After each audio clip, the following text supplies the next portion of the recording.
न गुरोरधिकं तत्त्वं न गुरोरधिकं तपः.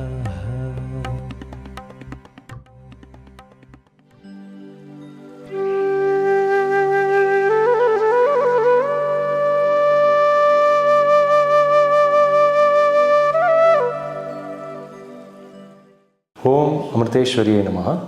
Welcome to Amrita Vaibhavam. This is a series of talks, devotional songs, spiritual discussions and symposiums offered by our own Swamijis, Swaminis, Brahmacharis, Brahmacharinis, householder devotees, staff and students of Amrita institutions. In Taittiriya Upanishad, it is said that the Guru imparts knowledge to his disciples, and to test if they have understood it rightly, he asks one or two to repeat that information. This is the same method that is being followed in several of our modern educational institutions as well. Our own Amma follows this method many times. With that in mind, let's listen to today's episode. Om Amritageetananda.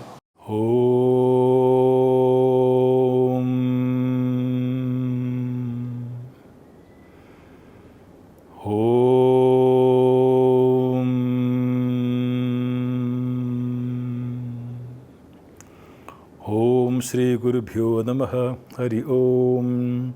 Dhyayamodhavalavakunthanavatim Tejomayim Nashtakim Digdhapangavilokinim Bhagavatim Mandasmita Sri Mukim Valsalyamritavarshinim Sumadhuram Sankirtanalapinim Shamangi Mathasikta Suktim Amritanandatmikam Ishari. Om Amritageetananda. Om Gurubhyo Namaha. Om Gam Ganapate Namaha. Om Ha Saraswati Namaha. Om. My infinite prostrations at the lotus feet of my Sadguru, Sri Mata Amritanandamayi Devi, Universal Teacher, Universal Mother. My humble pranams to all of most beloved children watching this program. Today also we will continue the same topic, the Grihasasrama Dharma, and Namostate Vyasa Vishala Buddhi. How Vyasa Bhagavan, his Vishala Buddhi, he is able to see the entire cosmos. He is able to see God in the entire cosmos.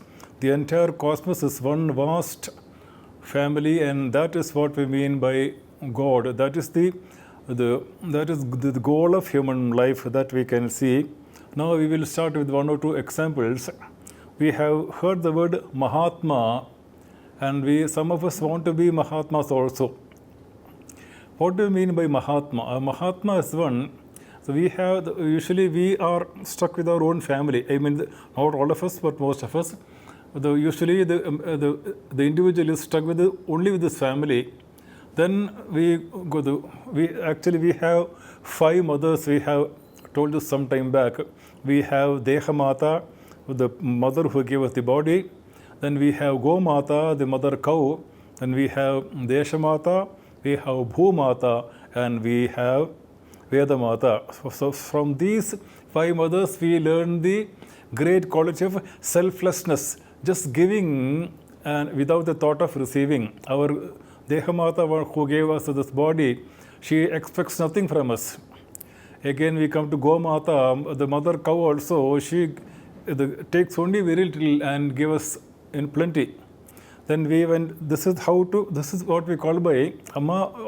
We have discussed this. Amma has always says, Manasinde Vishaladayana, Namostate Vyasa Vishala Buddhe. Makkale Manasinde Vishaladayana Adhyatmikam. Children, expansion of unfoldment of or expansion of mind is Adhyatmikam, or spirituality. Is what we have to learn. Now we will see one or two examples where we go to Amma and we want to see God, we want to know God. So what is the problem when we go to Amma and when we ask Amma, we want to know God, we want to see God, or we want to attain God. Now I'll give you just one or two examples. We have heard of the emperor, Mughal Emperor Akbar, and the vice, the minister Birbal. And Akbar's favorite son was Selim, who later became Jahangir. So Akbar used to pamper his son Selim. Whatever Selim used to ask, Akbar used to give him. So this Birbal had been observing this, and Birbal told the emperor, now look here, please, you're pampering your son, you're giving him whatever he asks. It is not possible to finally a time will come when you will not be able to give him what he wants. So the Akbar was very much upset. What do you mean? I am an emperor. I can give my son whatever he asks. Birbal said, no, you cannot do that. So there was an argument, and finally Birbal said, no, I will do one thing. Tomorrow I will send my son to you, my 7-year-old son to you. For just one day, let him be your son. Give him whatever he asks. So Akbar agreed. So Birbal went back home and he told his son what to do. So the next day, Birbal's son came to the palace, and he started asking Akbar many things. I want this, I want that, I want this, I want that. Whatever he asked, Akbar was able to give him immediately. Finally, this boy, he asked, I want a nice baby elephant. And therefore, after some time, a nice baby elephant was brought. Then the child said, I want a nice bottle. So a small bottle was bought. Then the child said, I like that elephant, you take that elephant and put this in the bottle. Then the Akbar told him, now little boy, that is not possible, because the elephant is, even it's a baby elephant, it's very big, and the bottle is very small, so you cannot put the elephant inside the bottle. No, you put that elephant in the bottle. Again, Akbar explained, my little boy, it cannot be done. The elephant is too big and the bottle is too small. No, you put that elephant that big. He went on telling, finally, the Akbar got very angry, and he understood what Birbal meant. You cannot give your boy whatever he asks. He told him, now take that boy away. So we can understand now what he meant to us. You cannot give your son whatever he asks. Now the thing is, a small bottle and an elephant. So our title is Ocean Amma and Bottle Mind. So Amma is the ocean.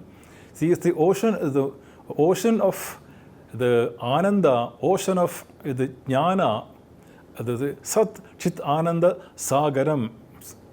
Sat Chit Ananda Sagaram. She is the ocean of pure knowledge. She is the ocean of pure bliss. Ocean of bliss. In that ocean of bliss, how can my little mind, how can I fit that mind in my little, that ocean in my little mind? That is the important point. I remember one more example. Janaka also wanted to know what is God. What is God? How can I know God? He already had this, how can I know God? So he was walking on the seashore, and he saw a very old man standing on the seashore with a small cup in his hand. And therefore, the Janaka Maharaja, he asked the old man, what are you doing? Why are you standing here? So the old man said, I am waiting for the ocean to enter my cup. So the Janaka said, what foolishness you are doing? Your cup is only very small. How can the ocean enter your cup? The foolishness. Then the old man said, that is what you are also doing. The Bhagavan, or the Ishvara, or the God, Paramatma, he is vast like the ocean, and your mind is a small cup. So how can you expect this ocean, God called ocean, to enter your mind? And therefore our mind has to expand. Now the problem is, we always isolate ourselves from the rest of the creation. I see myself a small entity, and I see this creation as different from me. So this I'll give you one good example. The example is there are two kinds of parts. We can see a machine. There's a machine, and machine has many parts. So that they have many parts. That is called the mechanical part. For the mechanical part, the advantage is if you remove one part from the machine, that part can be used somewhere else. It has an independent existence. For the machine, it is removed, it can be used somewhere else. That is called a mechanical part. Whereas there is another part called the organic part. Like for example, this my body. This is one big entity, one big body. From my body, if I remove one part and keep it on the table, then that cannot function. My eye or my ear can function as long as it is part of my body. The moment the eye is removed from my body and kept on the table, the eye cannot function or the ear cannot function. This is the difference between the mechanical part and the organic part. Mechanical part can be removed and used somewhere else, whereas the organic part, once it is separated from the whole, it has no longer any kind of use, cannot be used anyway. It becomes useless. In the same way, we can see this whole creation is one vast cosmic body, and I am an organic part. I am a part of that part of that vast cosmic body. If I separate myself from that body, from that cosmic body, I have no existence. Separating means the confusion that I am different, I am a small entity, and whatever I see around me are totally different. So that is what we have to see. So with the merging into that infinity, into the cosmic family, that is the goal of human life. So we can see this has been taught. We celebrate the Vyasa Jayanti of Guru Purnima. What is Bhagavan Vyasa's teaching? Is Sarvam Kalavidam Brahma. Everything is Brahma. That is Vyasa Bhagavan teaching. We celebrate on Guru Purnima. It is Purnima like the sun. The sun is the Purna. So the same way, this Purna, I am that Purnatvam. That is the teaching of sage Vyasa. Then we celebrate Ramanavami. What is Ramanavami? Sri Rama's teaching also is one vast universal family. We know that we have discussed that already. Then we celebrate Janmashtami, Sri Krishna Jayanti. Sri Krishna Bhagavan's the teaching in Bhagavad Gita and Bhagavatam also is the Arjuna, or you can say Uddhava. It is one vast cosmic family. So all three have taught us we are one big family. We are not separate entity from. Let us not separate ourselves from the creation. The strong individuality has to be dissolved into the totality. Individuality has to be dissolved and merged with the totality. That is the goal of human life. Again, we can see when we go to Shabarimala, it was surprising. When I went for the first time, I went with my manager. So there, when we come to the Irumeli, we have something called Petatullal. There we forget our individuality. But my manager and myself and my manager, we had tied all those balloons and then we were all dancing Swami, Tendakatom, Ayyappa Tendakatom. So the constable and the DGP, they were dancing together. We completely forget our individuality. In Amma's presence also, when we say Amba Bhavani Jaya Jagadambe, when we look at Amma, and we completely forget our individuality. That is what we have to achieve. We have to completely, permanently forget our individuality and merge with the totality. Again, we can see when we come to Kerala, we can see Kerala has the greatest Advaitacharya, Sri Shankaracharya. He had very beautifully, very logically proved that this entire creation is only an appearance.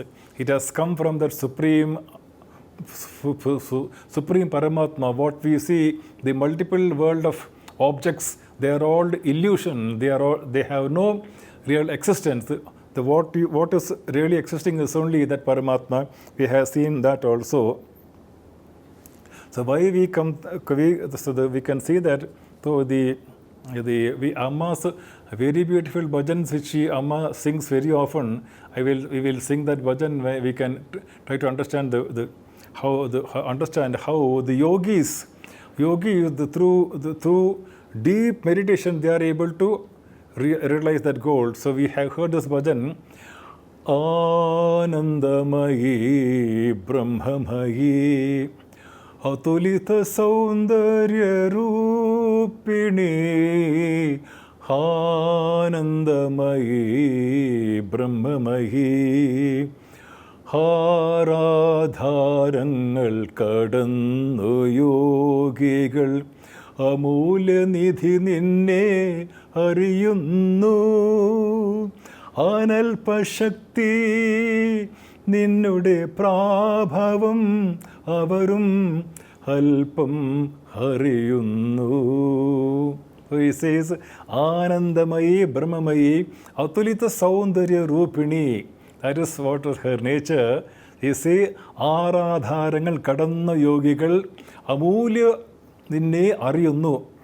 So that precious amulyam, very precious you, the ആരാധാരങ്ങൾ കടന്നത്, the great, we have what you call it, the chakras.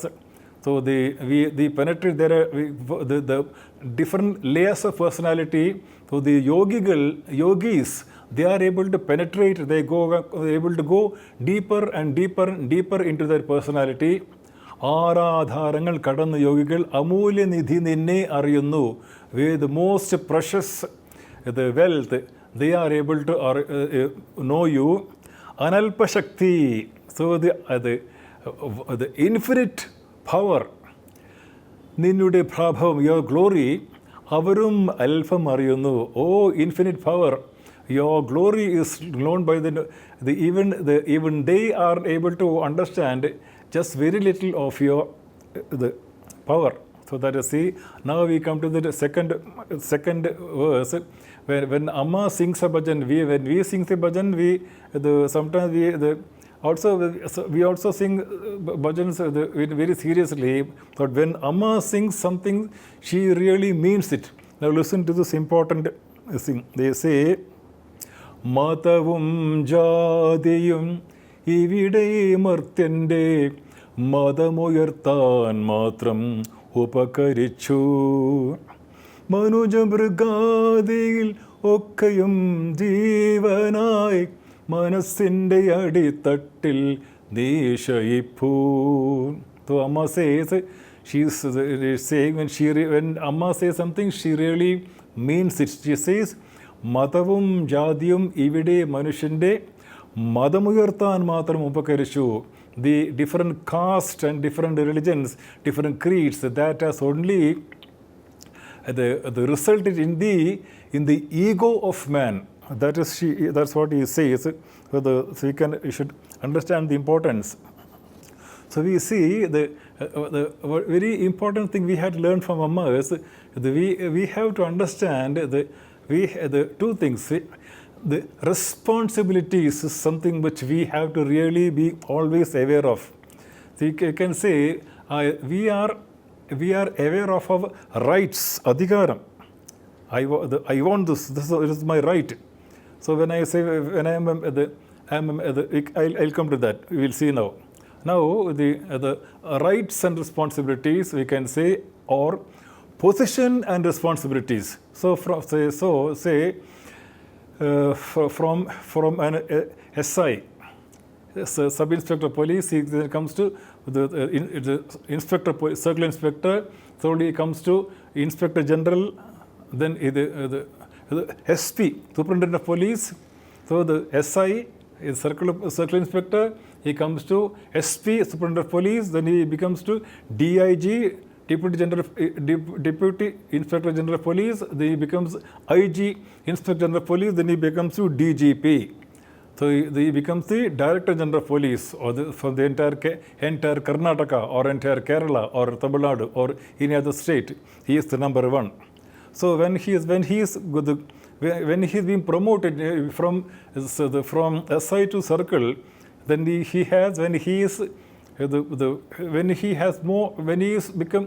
position has increased. He has become a bigger position, important position.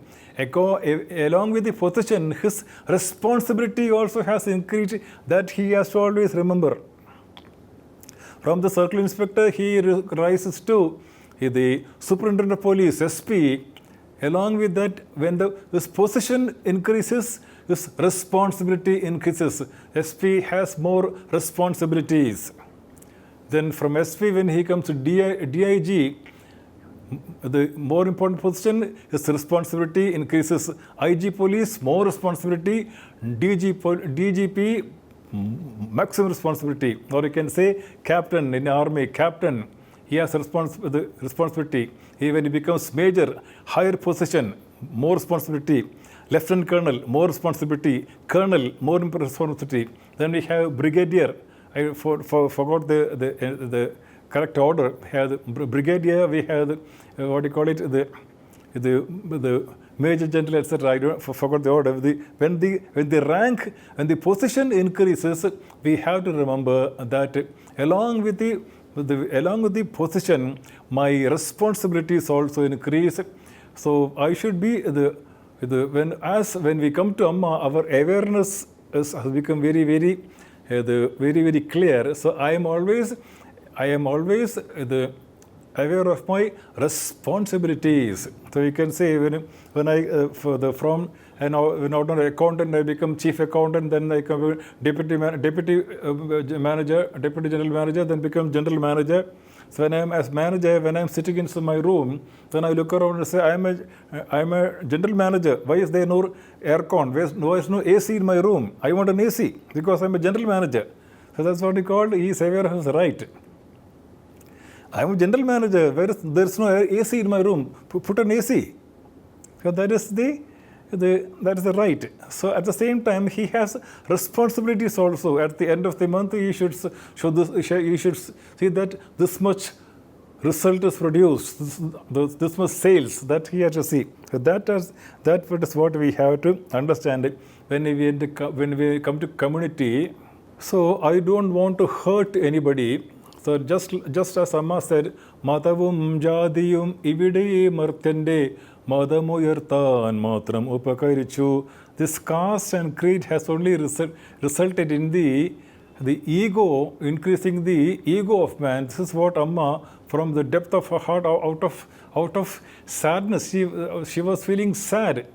When you see any mother will feel sad when you see the children divide in small, instead of becoming, we are all Amma's children, in small group there and then, and deciding not bother about others. Any mother will become sad. In the same way, the universal mother also will become very sad. So that is why she is saying that. So let me see now what happens is that if I will mention, let us say, suppose there is a caste called Adhikari. We have just for an example, we don't want to hurt anybody. We don't want to mention don't want to mention any caste, the name of any caste. We can say, suppose there is a caste by the name of Adhikari. So what is the name? I am Rajkumar Adhikari. So he will stress on the name of the caste. We can see this.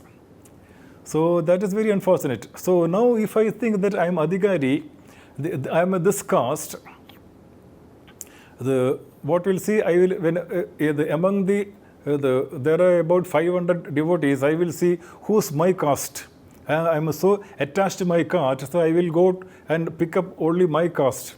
I don't say all of us, but there are many who do this. Unconsciously we are identified and attached to our caste. So this has created a lot of problems. We can see this strong community consciousness has created a lot of problems, a lot of divisions, and that is because of the lack of unity among the Hindus. We were conquered. My grandfather used to tell me this, why we we defeated the Marathi, the Rajputs were defeated because the Rajputs, they were not united. Or so you can see any other, so we can see there are small kings. These kings were never united. Therefore, the foreign invaders, they were able to come one by one. They used to conquer the kingdoms. And sometimes when in one particular state there are two kings, they are enemies. Therefore, when the invader comes, this king will take the side of the invader to defeat this enemy, the local king. So we have in the past we have fought against our own brothers. So that is why we have to see that we are the Sanatana Dharma. We are one great culture. We can see that. So we can see we have a temple. Our temple, Amma said, our Brahmasanan temple, Amma said, Makkale, if you go to Brahmasanan temple and you sincerely pray, your any desire will be fulfilled. Therefore, it is like a Kamadhenu. You know who's a Kamadhenu? Kamadhenu is a wish-fulfilling cow. So the Vasishta had the Kamadhenu. Then we know that the Jamadagni, they also had Kamadhenu. One can be Nandini, one was Surabhi. I don't remember what's the name. One is the mother and other daughter. Nandini is the mother, Surabhi is the daughter. Vasishta, I think, Vasishta Rishi had Nandini, and the Jamadagni, the father of Parashurama, they had Surabhi. I may be wrong. Anyway, it is the Kamadhenu, both of them have Kamadhenu. Wish-fulfilling cow. So what is our Kamadhenu? Our Kamadhenu is our Brahmasanan temple. The Amma said, if you go there and with all sincerity, if you pray, then we can see your wish will be fulfilled. All your prosperity. Then what happens? So we can see in Vasishta Sahasram, there was the Kamadhenu and there was Vasishta also. So one person may go to the Kamadhenu and say, Mother, please give me this. So a Kamadhenu, it just not does give whatever you ask, it may not give you like that. Here's the proper method. You know how to milk the cow. Anybody cannot go and pull her out, or she will give you a kick. So there is the method of milking the cow. In the same way, when you approach Kamadevu in the proper manner and ask, she will give us prosperity. So the Danam, Pashum, Bhuputralabham, etc., everything she will give. Sri Varchasamaru Shemayor Arogyama Vida Chobabanam Hyate Dhanyam Danam Pashum Bhuputralabham Shatatam Mataram Dirgamayuhu. She will give you Danam Putram Dirgayu, etc. Everything she will give you. So that is, but then after that, I will see that the Guru we have already mentioned. In spite of getting all this prosperity, I am not really happy. Still, I feel that I am not. I feel that I am not complete. Still, I feel that something is lacking in me. The real happiness is not there. Then he will go to the Kamadhenu and he will ask, Mother, please give me infinite happiness. I want Paramananda. Then Kamadhenu will say, that I cannot give you. You go to sage Vasishta, the Guru. So the Guru, he can give you prosperity in the form of Kamadhenu, in the form of prosperity, and we have the spiritual knowledge from the Vasishta. This much we have to understand. We have Kamadhenu. I can see any temple, they are all Kamadhenus. So we can see that Kaushika Raja, who later he became Vishwamitra Rishi. We know the story very well.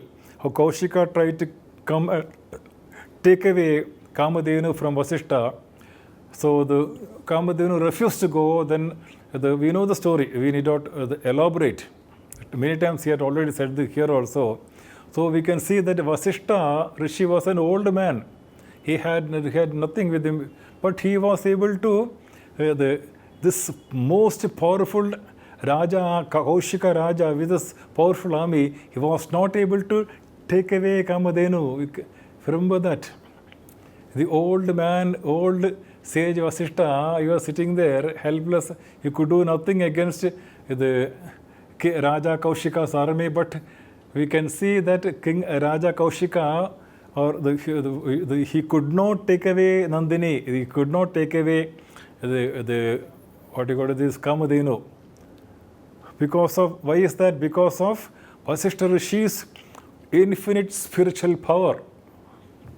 But we see from our hands, one by one, our temples are being taken away. I hope you understand. One by one, how many temples have been taken away from us?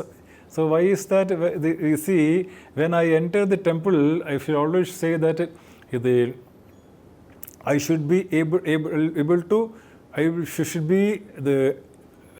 So we have to see, we can see that sometimes people ask, why do you spend so much money on this gorgeous temples?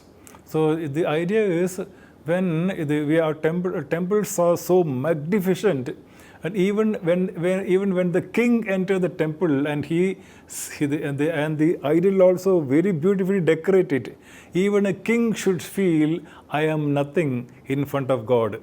That is the idea. That is why we have very magnificent temples. Even the king's palace is nothing before the magnificent temple and the magnificent idol, the decorated idol. Even the Maharaja will think, I am nothing. Look, look at the glory. The idol is he's making us aware of the Bhagwan's glory. He's picturizing the glory of the God, and that is what we understand. So when we enter the temple, we should always we should balance. I have position and responsibility. I have rights and responsibility. When we enter the temple, we should always say, inside the temple, that's the rehearsal. Not only inside the temple. When I enter inside the temple, I should feel that I am nothing. God is everything, and I am a nothing. That feeling we should have in the temple, and when we come out of the temple, that feeling should continue. That in reality, Bhagavan is everything. He is the Sarva Shakti, Sarvajna, and I am Alpa Shakti, and I am nothing before him. So I have so much strength, I have so much intelligence, but they all were given by him, or they all belong to him. That way we have to say. In that way we have humility, and we can see Bhagavan everywhere, not only in my community, to getting too attached, to getting too identified with my community, then that has created the invaders. They have come, and one by one they have taken away our temples because we were not united. See, the one example I will tell you, in our Bangalore ashram, when I was standing near in the hall, outside the hall, the rains, the torrential downpour, the torrential rains come down and they fill the entire ground.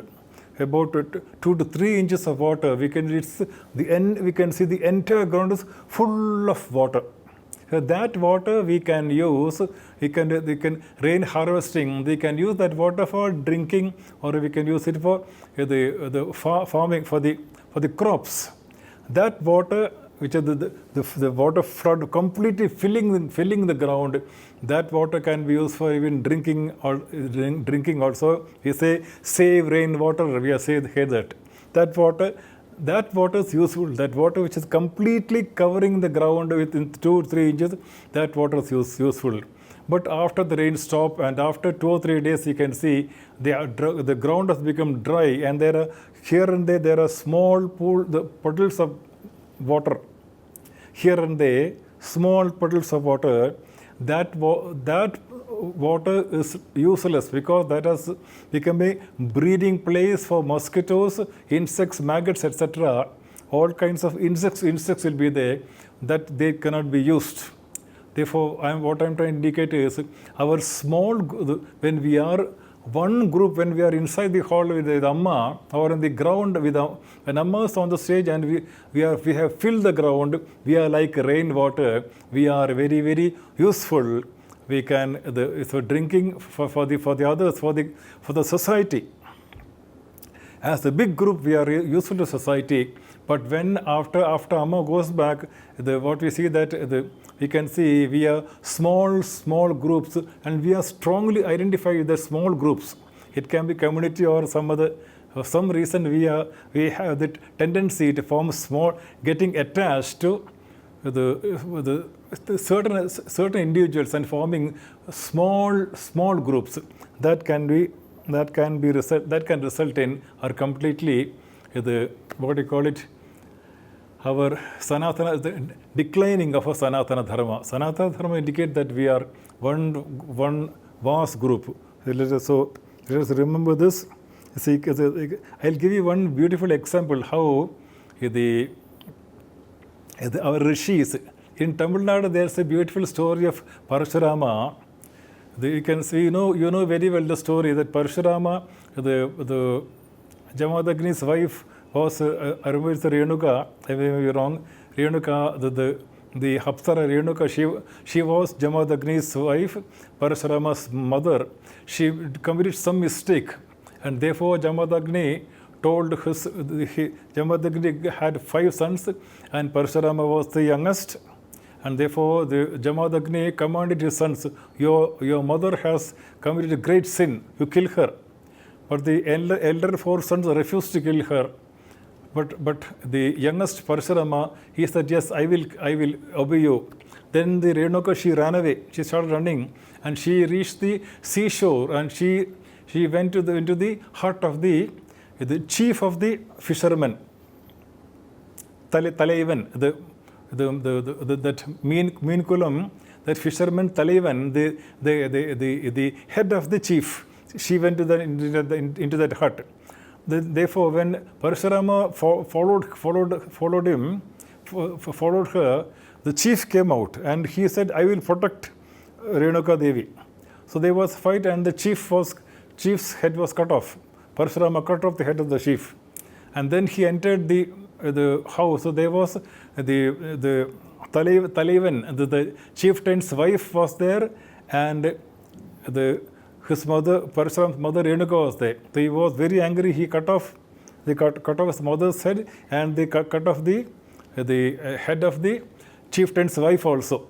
And then he came back to his father, and he said, Father, I have obeyed you. I have killed my mother. So Parashurama was very wise. He knew what he can get. So he told his father, I have obeyed you. And then Jamadagni was very pleased, and he said, Parashurama, you can ask any varam, any boon you want, you can ask any boon. Any varam you can ask, I will give you. And you know what Parashurama said? Oh Father, please bring back my mother to life. I want my mother to be alive again. So Parashurama knew that Jamadagni had the power to bring back his mother to life. So he knew that. And therefore he obeyed his father, and so then what did he do was, Jamadagni gave him a pot of water, and he said, you take the heads of your mother and place to her body, and you take the head of the fisherman, the one's wife, the fisherman's wife, and place it to her head. Then you sprinkle the water, they will come back to life. Therefore, Parashurama went back. First, he took the head of the chieftain, Talaivan, chief of the village. He took the head of the chief of the village. He placed head to the body. He sprinkled the water. The Talaivan, the chief came back to life. Then he went to the other 2 bodies were there, 2 heads were there. He took the heads of the mother and the chieftain's wife. So he kept the head to the bodies, and he sprinkled the water. So they also, his mother came back to life, and the chief's wife also, she also came back to life. But unfortunately, what happened was, in his anxiety, he took his mother's head and placed it at the body of the fisherwoman. And he took the head of the fisherwoman and placed his mother's body. So when they came back to life, he realized that his mother's body had fisherwoman's head, and the fisherwoman's body had his mother's head. So his mother's head was on the fisherman's body, and his mother's body, the fisherman's head was there. This is very, very symbolic. So that there now, even today it is worshipped. That's the place which we call as Samayapurattamma Mariyamma, Samayapurattamma Mariyamma, Samayapuramma. That is Samayapuramma. So now you can see that is a mixture of Brahmin and fisherwoman. So the Vyasa also we can see as a mixture of Brahmin and fisherwoman. We should see a sadhaka, a person should have the antakarana shuddhi, the purity and intelligence of a Brahmin, and the daring of a fisherwoman. Fishermen, they are very daring. They can go into the sea and catch fish. And therefore, both qualities should be there.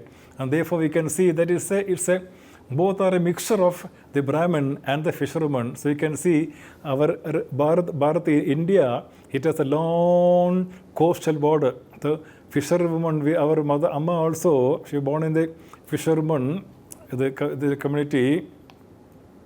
So you can see they are our border security force. So we can understand that coming to the point is that we should see all different castes as the same. They are all parts of the same cosmic body. They say Brahmano o Simakamasit Bahura Janakrataha Urutadas Yadvaishah Padbyagam Shudro Jayat. So the Brahmanas came from the head of the Vishnu. The Bahura Janakrataha, the Kshatriyas came from Vishnu's arms, and the Vaishyas came from the thighs of Vishnu, and the Shudras came from the feet of the Vishnu. So you can see, this is what we have seen, the different castes, they are all parts of one cosmic body. If you say Brahmanas are the head, I told you the mechanical part and the organic part. Mechanical part you can separate, but when the organic part, any part of the body is separated, it becomes useless.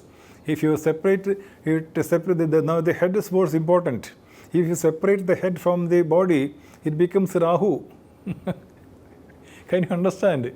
Therefore, head should be with the body. Therefore, all communities are important. We have to understand that if in Amma's presence, they are all one. We can understand we are all parts of one cosmic body. So he said, Kabir, when Kabir came to one place, they asked, what is your teaching? Tell us something, some satsang. So he says, the Antar Ram, Bahir Ram, Jaha Dekhe Vaha Ram Hi Ram. So he said, Antar Ram, Bahir Ram, Jaha Dekhe Vaha Ram Hi Ram. In my inside is Ram, outside is everywhere is Ram. The inside is Ram, outside is Ram. Jahan Dekhe Vaha Ram Hi Ram. Wherever I look, I see only Ram. That is what he said. So then the people asked him, from where did you get the teaching? You got it from the Ramayana or from the Upanishad? From where did you get the teaching? From where did you get this teaching that everything is Rama? Then Kabir said, it is not Ramayana or anything. He said, Kahat Kabir Anubhavane Ka. Kahat Kabir Anubhavane Ka. Jaha Dekhe Vaha Ram Sarika. So he says it is not from Ramayana or from my Anubhava, from my experience. I see everything is Ram, you say. And therefore, then again they asked him, from where did you get this experience? Do you got this experience from chanting Ramanama, or do you got from meditation, Or from where did you get the experience? Then from where did you get this experience that you say Anubhavanika? Where did you get the experience? Then the Kabir said, Guru Kripa Anjan Paya More Bhai Rama Bina Kachu Janat Nahi. Guru Kripa Anjan Paya More Bhai. I got this experience not by reading Ramayana or any other Upanishad. I got by the grace of my Guru. Guru Kripa Anjane Payu More Bhai Ram Vina Kachu Janat Nahi. By my Guru's grace, I got this experience. I see Ram and Ram everywhere and nothing else. That Anubhava we should get from Amma, and we should become one big, vast cosmic family. That's the only way we can save Sanatana Dharma. Sanatana Dharma we can be saved by remembering our responsibilities. When I get a position, I should not get carried away by my position. Position has responsibility. Now I'm in a high position. High position, I have that much of responsibility.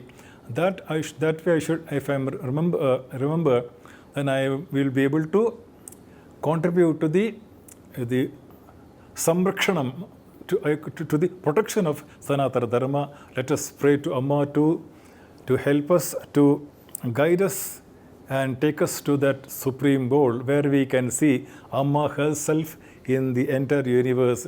Let us pray to Amma to bless us all. Om Amritageetananda. Om Lokaha Samastaha Sukhino Bhavantu. Om Shanti Shanti Shanti. Hari Om Shri Guru Bhyo Namaha. Hari Om. न गुरोरधिकं तत्त्वं न गुरोरधिकं तप